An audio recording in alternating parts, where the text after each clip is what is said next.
I swear I didn't notice the changes all at once. They crept in slowly, like cold air slipping through a cracked window at night, annoying enough to feel, but too faint to track. At first, I thought he was just tired, maybe overwhelmed with work. He kept canceling dinners with our friends, saying he wasn't in the mood or needed to stay focused. I tried brushing it off, telling myself couples go through phases. But deep down, that tiny knot in my stomach started tightening, and I couldn't explain why. What troubled me most was how out of character it all was. He used to love being around people. He'd tease me about being too shy, then drag me to backyard barbecues and birthday gatherings anyway. Back then, he said our friends were the family we chose. Remember?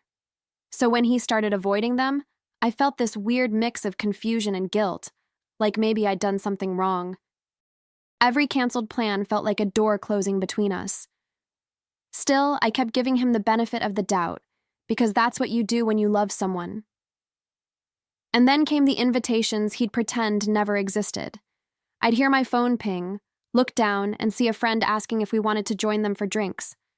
I'd mention it to him casually, and he'd shrug, saying he wasn't up for being around anyone lately. The way he said anyone stung, as if I wasn't enough to pull him out of whatever hole he'd dug himself into. Every time he brushed off another invitation, I felt a little part of me dim. I didn't know it yet, but those skipped nights out were already hiding a truth that would soon choke the air out of me. I remember one Friday night in particular, the kind that should have felt cozy and effortless. I'd opened a bottle of wine, the good one we kept for special moments, and I'd lit a candle that smelled like vanilla and orange peel. But he walked in, saw the setup, and barely even blinked before saying he was exhausted and wanted to shower. The disappointment hit me so fast it almost felt childish. I tried laughing it off, saying I'd save the wine for another night, but the room already felt empty. I went to bed early, pretending I wasn't waiting for him. Over time, it wasn't just the canceled plans, it was the way our friends acted around me. Their hugs felt shorter, their smiles a little too careful, like they were stepping around invisible cracks on the ground. One of them even said she'd been meaning to call me, but her voice trembled in a way I didn't catch back then. Looking back, it's obvious they were terrified of slipping up. I kept wondering why everyone suddenly seemed so distant. I blamed myself again, thinking maybe I'd withdrawn without realizing. If only I knew what they were really protecting. Then came the night he stared at his phone like it held a live grenade. I was folding laundry on the couch when the screen lit up, and his whole body froze. He said it was just work, but his voice cracked in the middle, like a bad note in a song. I didn't push. I didn't want to be that wife, the paranoid one. But the silence that followed felt heavy, almost greasy, like I couldn't wash it off no matter how hard I tried. And still, I had no idea how deep the lies already ran beneath our feet. The weekends became the hardest part. You know that feeling when the house is too quiet, but your mind is too loud? That was me, walking from room to room, trying to shake off the sense that something was slipping through my fingers. He claimed he needed downtime, yet he spent most of it glued to his phone or pretending to nap. I'd catch him flinching at notifications, turning the screen away as if I'd try to steal a glance. I didn't understand why he suddenly felt like a stranger sharing my air. I even tried suggesting a little getaway for just the two of us, a simple weekend by the coast, nothing fancy. He said he had too much on his plate, that it wasn't the right time. The rejection sat in my chest like a stone. I'd always been the one who believed trips could fix things, or at least remind people why they chose each other. But his face barely changed when he said no, like he'd rehearsed it ahead of time. For the first time, I wondered if he was avoiding me, not our friends. Still, I kept pushing my doubts down, burying them under chores, errands, and long showers where I let the water drown out my thoughts. I kept telling myself relationships have slow seasons, that I was being dramatic. But every night, when he rolled to the far edge of the bed, the truth pressed harder against my ribs. Something was wrong. Deeply wrong. I just couldn't see the shape of it yet. And I had no idea that the answers I was desperate for were already swirling around me, whispered in rooms I wasn't meant to enter.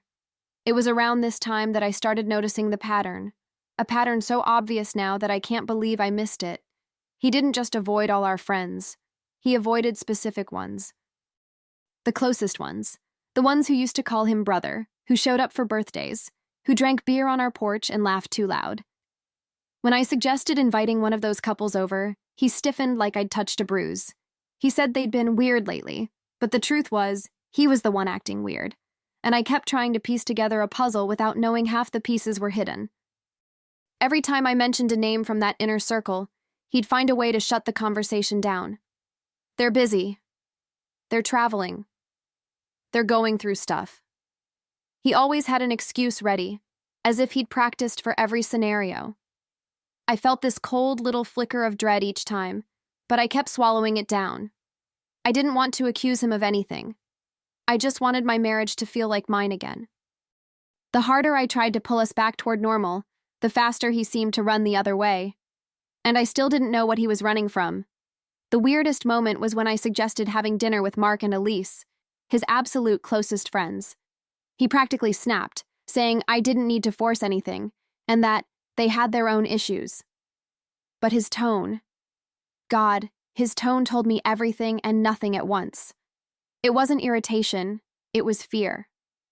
Fear of being around them while I was in the room. Fear that something might slip out. I didn't know what secret he was guarding so tightly, but I could feel it hovering right behind me, like someone standing close enough to breathe on my neck. The emotional distance started sinking into my daily routine. I'd be chopping vegetables or folding towels and suddenly feel that heaviness wash over me, the kind that makes your chest tighten for no reason. Nights that used to be filled with laughter or random conversations about nothing turned into quiet, disconnected evenings. He'd sit on one end of the couch, scrolling endlessly, while I tried to pretend I wasn't watching him more than the TV. Every time his phone lit up, he'd tilt it away, almost instinctively, and with every secret flicker of that screen, my confidence dimmed just a little more. I even tried to bring up the shift between us gently, choosing my words like I was stepping around broken glass. I told him I felt like we were drifting, like something was off. He sighed, looked at me like I was overreacting, and said I was getting in my own head again. Hearing him say that made my stomach twist. He'd said it before in other arguments, that phrase he used when he wanted to shut down any questions. I started doubting myself, wondering if maybe I was seeing things that weren't really there. It was the perfect setup for gaslighting, and I didn't even realize it. Even my body started picking up on what my mind refused to acknowledge. I couldn't sleep well, and when I did, my dreams were restless and full of shadows. Sometimes I'd wake up in the middle of the night and hear him in the living room, whispering into his phone. When I asked who he'd been talking to, he said he'd been checking an email. At 2 a.m. But I let it slide because part of me still hoped things would settle down. I had no idea the truth was already spilling around the edges, just waiting for the right moment to burst through. One evening, I decided to test the waters. I casually mentioned that I might invite Mark and Elise over myself, just to catch up. The way he froze. It was like someone had hit pause on him. He insisted they wouldn't be available, that now wasn't a good time, and that I should let it go. Let it go. Those words felt like a slap. Since when did reconnecting with friends require permission? Since when did seeing people we loved make him panic like that? His reaction told me more than any confession could have. After that night, I began paying attention to the tiny details, the ones that slip past you the first time because you're too trusting. The late-night showers. The phone he took with him everywhere, even to the backyard. The sudden, unexplained need for privacy. Even the way he dressed changed subtly, like he wanted to impress someone but couldn't admit it. I kept trying to rationalize it, telling myself everyone goes through phases. But the universe kept nudging me, whispering that these weren't random coincidences. They were warnings. And that whisper grew louder when a friend I trusted, someone outside his tight circle, gave me a strange look one afternoon. She didn't say much, just that she hoped I was taking care of myself and that I deserved honesty. It felt like she was handing me a puzzle piece without being able to say where it fit. I remember driving home that day with my heart pounding in my throat, sensing that something was unraveling. I just didn't know then how deep the unraveling went, or how many people had been sitting on the truth behind my back. The truth didn't show up gently. It crashed into me on a day that was supposed to be simple. I wasn't even meant to be at that gathering. I only stopped by because I'd forgotten my jacket there earlier. When I stepped inside, I heard laughter, the casual kind friends share when they think life is ordinary. But then I heard my name. Not loudly, not accusingly, just softly, wrapped inside a conversation I wasn't supposed to hear. And right after my name, I heard hers. A woman's name I didn't recognize. I froze behind the half-open door, my hand still gripping my keys. Their voices lowered, but not enough to hide the truth. One of them said he was digging his own grave, and that she'll find out sooner or later. Another sighed and said he couldn't understand how my husband thought he could keep this up. I felt my chest tighten like someone was cinching a belt around my ribs. The room suddenly felt too bright, too loud, too cruelly honest. I didn't know whether to scream or run. When I heard the third voice mention that everyone knew except her, my knees nearly gave out. Everyone but me. The humiliation hit me first, hot, sharp, suffocating. Then came the heartbreak, rolling through me like a wave I couldn't outrun. I stayed perfectly still, trying not to make a sound, because I needed every detail, every word. I needed to know how long they'd all watched me play the fool. And with every whispered sentence, a part of me broke, and something colder began forming in its place. I slipped back outside before anyone could notice me, but the damage was done. The air felt thick, like it didn't want to enter my lungs, and I remember leaning against my car just to stay upright. My hands were shaking so badly I dropped my keys twice. The world around me kept moving, cars passing, dogs barking, someone laughing in the distance. But I felt like I'd stepped out of my own life. It's strange how betrayal doesn't just hurt. It disorients you, like someone rearranged the furniture in your mind. I kept replaying their words, trying to stitch them together into something survivable. As I drove home, the memories started flooding back, connecting themselves like poisoned dots on a map. Every canceled dinner, every awkward glance from our friends, every time he told me not to overthink. The lies didn't arrive suddenly. They had been stacking quietly, like bricks in a wall I never saw being built. And behind that wall, he had been living a whole other life, one everyone else knew about. The humiliation felt like a fever beneath my skin, burning and freezing me at the same time. I gripped the steering wheel so tightly my knuckles went white. Part of me wanted to cry until there was nothing left, but another part, the part that had been ignored, dismissed, pushed aside, started speaking for the first time. It said, "Pay attention." It said, "Stop protecting him." It said, "You deserve the truth, all of it." By the time I pulled into the driveway, the heartbreak was still raw, but something sharper had taken root too. Something that felt a lot like resolve, even if I didn't yet know what to do with it. Walking into the house felt different that night, like stepping into a place I no longer recognized. The air smelled the same, the lights were the same, but everything felt tainted. I could hear the shower running upstairs, the steady rhythm of water hitting tile. That sound used to comfort me. Now it felt like a warning. I stood in the hallway for a moment, staring up the stairs, wondering how many lies had been washed down that drain. My heart was beating so loudly I could almost hear it over the water. I walked into our bedroom and sat on the edge of the bed, letting my fingers trace the fabric of the comforter, the same one we'd chosen together during a weekend trip. It suddenly felt heavy under my touch, like it was carrying the weight of everything I didn't know. My mind replayed the voices I'd overheard, their pity so thick it clung to me like smoke. I kept asking myself, how long had I been living next to a stranger? How long had he let me love him while hiding an entire betrayal behind my back? When he finally came out of the shower, steam trailing behind him, he barely looked at me. He mumbled something about being tired and grabbed his phone off the counter like it was oxygen. I watched him scroll, watched his thumb move fast, nervous, practiced, and I realized this was it. The moment the illusion finally shattered.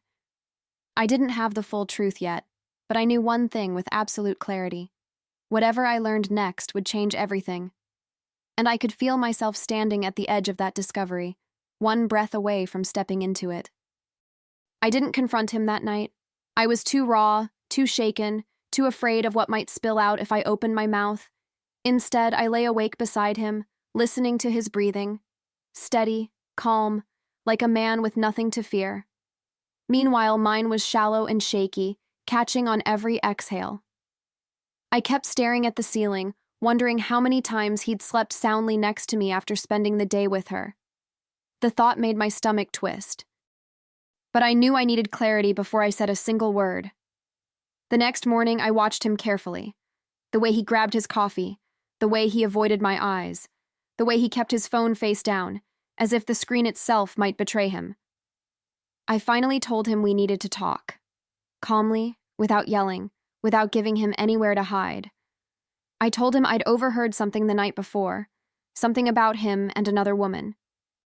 His face changed instantly, drained of color so fast it almost scared me, and in that split second, I felt the truth land between us like a blow. He didn't even deny it at first.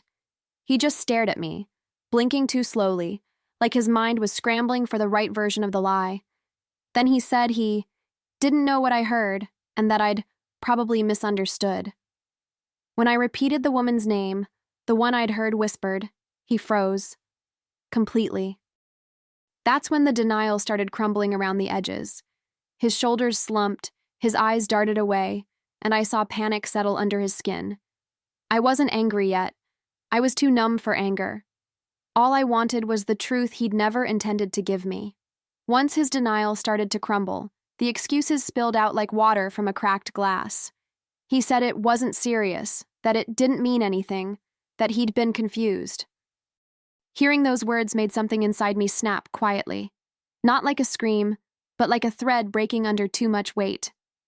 He kept insisting he still loved me, as if love and betrayal could coexist peacefully in the same sentence. I stood there, listening to him try to negotiate his way out of the truth. And for the first time, I saw him clearly. Not as my husband, but as a coward. Then came the part that truly disgusted me. He admitted his friends knew. He said they didn't want to get involved, that they thought it was better not to tell me. He begged me not to ruin things with them, as if I were the one who created this mess. I felt the anger rising then, hot, sharp, electric, spreading through my body like wildfire. He said he didn't want to destroy his image, that people would judge him. And all I could think was, you cared more about their approval than my heartbreak. But I didn't yell. I didn't throw anything. I didn't even cry. I just let him talk, watching him twist himself into knots, watching him panic, watching him try to rewrite the story while I stood there holding the real one. Something about my silence made him even more desperate. He started pacing, running his hands through his hair, pleading with me to keep this between us. I realized in that moment that revenge didn't have to be loud or chaotic. Sometimes the sharpest blade is quiet, and I had already decided exactly where to cut. That night, we barely spoke. He kept hovering around me like a shadow, trying to read my face, trying to gauge how much damage he'd done. I moved through the house quietly, gathering my thoughts like fragile pieces of glass. Every time he tried to touch my arm or whisper some apology, I felt myself pull back instinctively. The distance between us had never felt wider, not even during our worst arguments. And the more he circled me, the more certain I became of what I needed to do next. I waited until he fell asleep, curled tightly on his side of the bed as if guilt had wrapped itself around him. I sat on the edge of the mattress, staring at the dim glow of my phone. My hands were steady, steadier than they should have been. I opened a message thread I'd never used before. His mother's. She adored him, treated him like the sun itself, and that was exactly why the truth would land with the force it deserved. I typed slowly, carefully, choosing words that were honest, but impossible to ignore.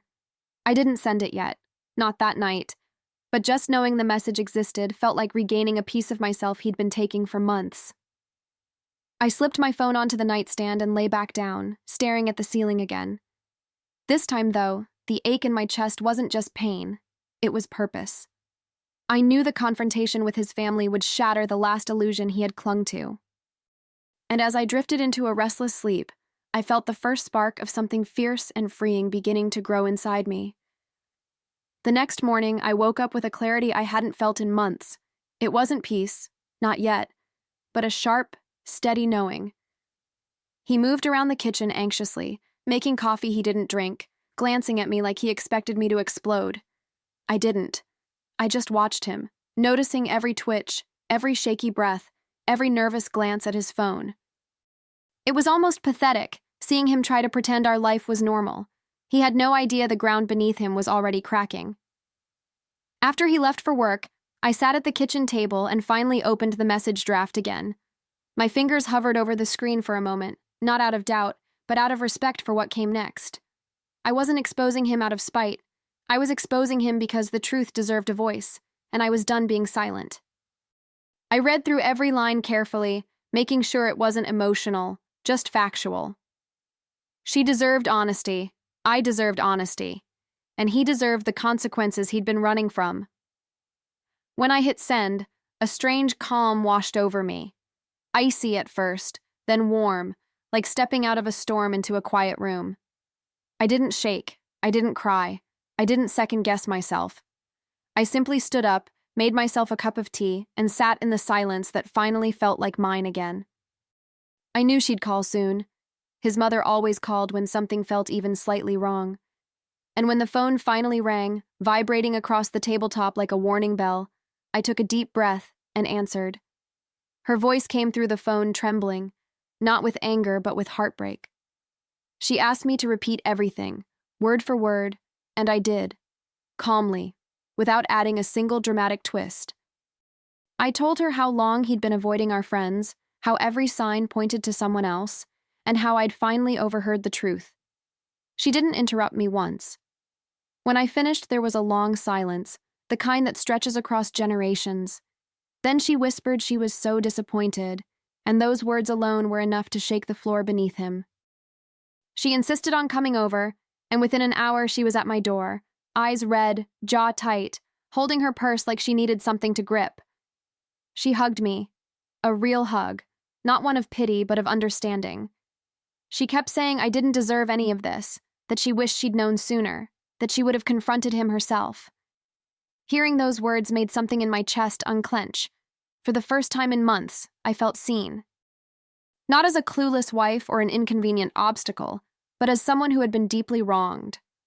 When he finally arrived home and saw her sitting on our couch, his face drained faster than when I confronted him. He stuttered, asked what was going on, glanced at me like I'd betrayed him. His mother didn't even let him speak. She told him she knew everything, every lie, every cowardly choice, every moment he let an entire circle of people watch me be humiliated. She said she'd never been so ashamed of him. I watched him crumble, watched the panic flood his eyes, and for once, I didn't step in to save him. He tried shifting the blame onto me, saying I overreacted, that I should have come to him instead of involving his family. Hearing him twist the truth like that would have shattered me months ago, but now it only clarified who he truly was. His mother cut him off, saying he had no right to call honesty an attack. He looked at me then, eyes wide, pleading in that desperate way men do when they finally realize the consequences have arrived. But I didn't soften. I couldn't. Not after everything. He followed me to the bedroom afterward, trying to get me alone, trying to convince me we could fix this. His voice shook. His hands shook. He couldn't even look me directly in the eyes. He said he didn't want to lose me, that he'd do anything, that the affair was a mistake that went too far. And all I could think was how he'd spent months choosing her over our life, over our trust, over the simplest respect. I didn't yell. I just told him the truth. He'd already lost me the moment he decided to hide his double life. I packed a small bag, just enough for a few days, and walked past him without flinching. His mother didn't stop me. She only touched my arm gently, as if giving me permission to choose myself. He begged me at the doorway, voice cracking, saying we could move past this if I just stayed quiet. But silence is what helped him betray me in the first place. And as I stepped outside and closed the door behind me, I felt something I hadn't felt in a long time. The first breath of freedom, and the beginning of a life he would no longer control. The first night away from him felt strangely quiet, almost foreign. I slept in a guest room at a friend's house, wrapped in a blanket that didn't smell like my old life. For the first time in months, I didn't fall asleep listening for footsteps or whispered phone calls. I didn't wake up with that weight on my chest.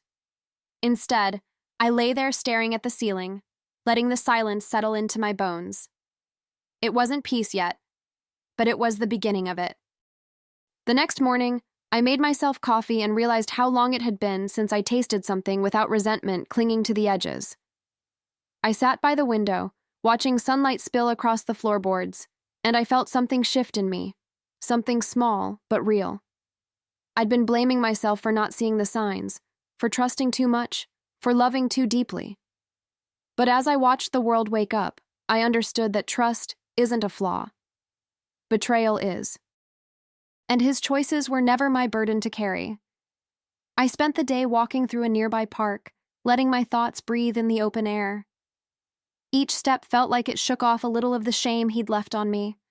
I remembered the woman I was before the lies, before the secrets, before I started shrinking to fit inside the version of me he needed.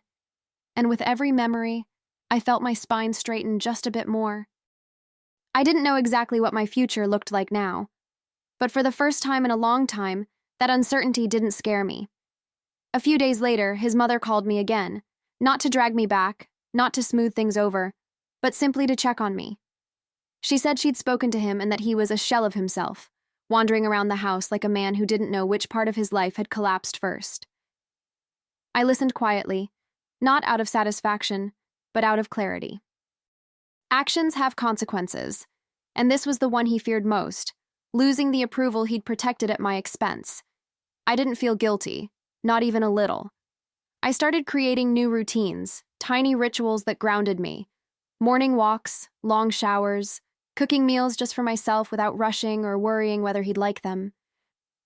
It was strange how the smallest choices felt like rebellion, choosing my own movie, my own schedule, my own silence.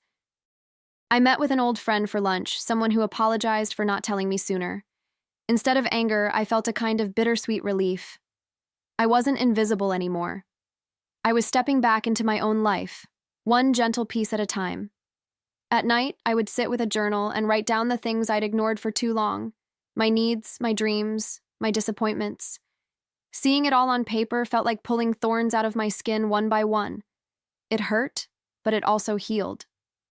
I realized I had spent years molding myself to fit his comfort, his image, his expectations. Now I was relearning how to breathe without asking for permission, and every line I wrote in that journal made me wonder what else I might rediscover if I kept moving forward. Eventually, he tried reaching out to me. Long messages, missed calls, excuses wrapped in apologies. He said he didn't recognize himself anymore, that he felt like he'd lost everything that mattered. But the truth was simple. He hadn't lost me. He had thrown me away long before I walked out that door, and no amount of panic or regret could rebuild what he had shattered. I read every message, took a deep breath, and chose not to respond. Silence this time was mine to control. As the weeks passed, I started feeling lighter, like someone had quietly removed a weight from my shoulders. I reconnected with people I'd drifted from, not out of shame, but out of survival. And to my surprise, they welcomed me back with softness instead of judgment. One afternoon, while sipping tea with a friend, I realized I was laughing, genuinely laughing, for the first time in what felt like forever. It made me understand that healing doesn't come all at once. It arrives in small, stubborn moments that refuse to let the pain stay. Looking back now, I don't regret exposing him. I don't regret walking away. The only thing I regret is spending so long believing his silence was my fault. But the truth has a way of rebuilding us, even when it breaks us first. Today, I'm choosing myself, my voice, my peace, my future. And if there's one thing I've learned, it's this. Sometimes the quietest revenge isn't chaos or cruelty. It's simply telling the truth, and then walking into a life where you no longer shrink to make someone else comfortable.